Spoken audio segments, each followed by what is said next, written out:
हाँ, अनुपमा को मिलेगा अपना अनुज वापस। लेकिन इस बार हालात इतने आसान नहीं होंगे। आज की कहानी की शुरुआत होती है एक भीड़ भाड़ वाली सड़क से, जहां हर कोई अपनी जिंदगी में इतना व्यस्त है कि किसी को किसी और की हालत देखने तक की फुर्सत नहीं।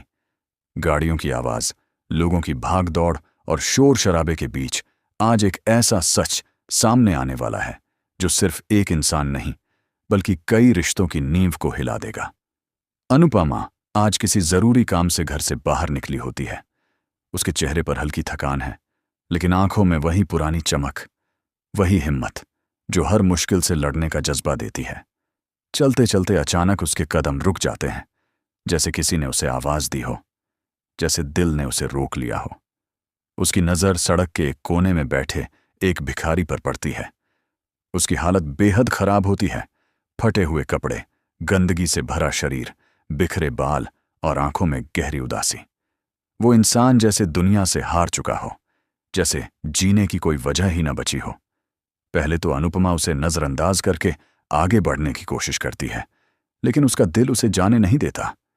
उसे लगता है कि इस इंसान से उसका कोई अनकहा रिश्ता है, जैसे ये अजनबी नहीं, कोई अपना हो। वो धीरे धीरे उस भिखारी के पास जाती है, और जैसे ही उसका चेहरा ध्यान से देखती है, उसके पैरों तले जमीन खिसक जाती है। ये कैसे हो सकता है?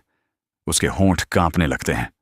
वो भिखारी कोई और नहीं बल्कि अनुज होता है, जिस अनुज को उसने हमेशा एक मजबूत, आत्मविश्वासी और प्यार करने वाले इंसान के रूप में देखा था। आज वही अनुज उसके सामने इस हालत में बैठा है। उसकी आंखों में ना कोई पहचान बची है, ना कोई उम्मीद। अनुपमा की आंखों से आंसू अपने आप बहने लगते हैं।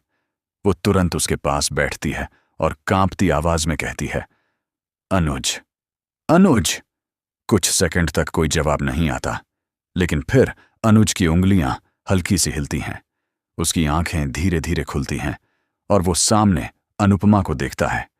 दोनों कुछ पल के लिए बस एक दूसरे को देखते रह जाते हैं, जैसे वक्त थम गया हो, जैसे सारी दुनिया गायब हो गई हो। अनुज की आंखों में दर्द, पछतावा और टूटे हुए सपनों की परछाई साफ दिख रही होती है। वो कुछ बोलने की कोशिश करता है, लेकिन शब्द उसके गले में ही अटक जाते हैं। अनुपमा खुद को संभालते हुए कहती है, ये क्या हालत बना ली है तुमने, अनुज? तुम यहां इस हालत में? अनुज की आंखों से आंसू बहने लगते हैं। वो टूटी हुई आवाज में कहता है, मैं सब कुछ हार गया, अनुपमा, खुद को भी। ये सुनकर अनुपमा का दिल जैसे चूर चूर हो जाता है। वो तुरंत उसे संभालती है, उसका हाथ पकड़ती है और कहती है, नहीं अनुज, तुम कुछ नहीं हारे हो। जब तक मैं हूं, तुम कभी अकेले नहीं हो सकते।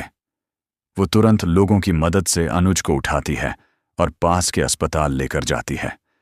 रास्ते भर उसकी आंखों से आंसू रुकने का नाम नहीं लेते। उसके मन में सिर्फ एक ही सवाल घूम रहा होता है, कैसे उसका अनुज इस हालत तक पहुंच गया। उधर शाह हाउस में सब लोग परेशान हो जाते हैं। अनुपमा का फोन नहीं लग रहा होता। वनराज को शक होता है कि कुछ गड़बड़ जरूर है। वो बार बार कॉल करता है, लेकिन कोई जवाब नहीं मिलता। अस्पताल में डॉक्टर अनुज की जांच करते हैं और बताते हैं कि वो काफी समय से ठीक से खाना नहीं खा रहा था। मानसिक रूप से भी वो बहुत कमजोर हो चुका है। उसे सिर्फ दवाइयों की नहीं बल्कि भावनात्मक सहारे की भी जरूरत है। ये सुनकर अनुपमा पूरी तरह टूट जाती है। वो खुद को कोसने लगती है, काश मैंने पहले समझ लिया होता, काश मैं उसे अकेला न छोड़ती। कुछ देर बाद अनुज को होश आता है। वो आंखें खोलता है और देखता है कि अनुपमा उसके पास बैठी है। उसकी आंखों में चिंता, प्यार और दर्द साफ झलक रहा होता है। अनुज धीमी आवाज में कहता है, तुम क्यों आई मेरे पास, अनुपमा? मैंने तुम्हें बहुत दुख दिया है।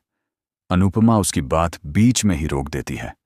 प्यार में हिसाब नहीं होता, अनुज, और जहां सच्चा प्यार होता है वहां छोड़कर जाने का सवाल ही नहीं उठता। ये सुनकर अनुज की आंखों में पहली बार उम्मीद की हल्की सी चमक दिखाई देती है, जैसे किसी ने बुझती हुई लौ को फिर से जला दिया हो। इसी बीच शाह परिवार को भी इस सच्चाई का पता चल जाता है और सब अस्पताल पहुंचते हैं। सभी अनुज की हालत देखकर हैरान रह जाते हैं।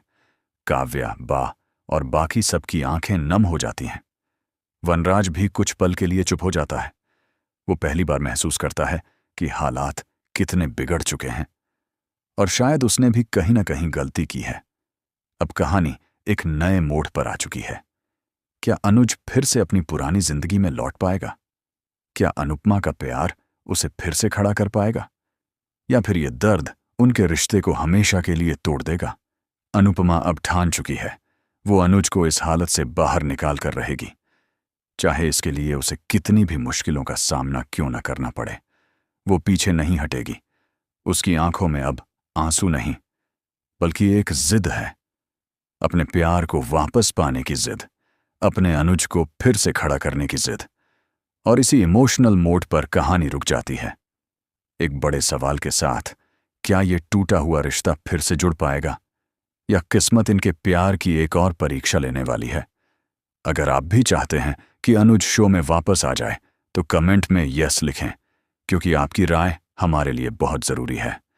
हमें सब्सक्राइब करना भी ना भूलें, क्योंकि सबसे तेज अपडेट आपको यहीं मिलेगा, वरना आने वाले महा ट्विस्ट आप मिस कर देंगे।